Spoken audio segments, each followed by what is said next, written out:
Audio Jungle.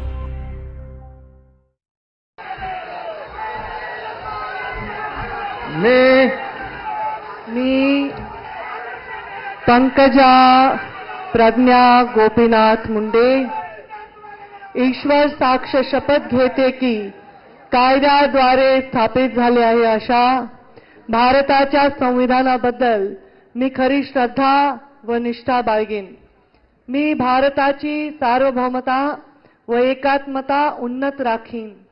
मी महाराष्ट्र राज्याची मंत्री म्हणून माझी कामे निष्ठापूर्वक व सदसद विवेक बुद्धीने पार पाडीन आणि संविधान व कायदा यानुसार सर्व तऱ्हेच्या लोकांना मी निर्भयपणे व निपक्षपातीपणे तसेच कोणाच्याही विषयी ममत्व भाव किंवा आकस न बाळगता न्याय्य वागणूक देईन। मी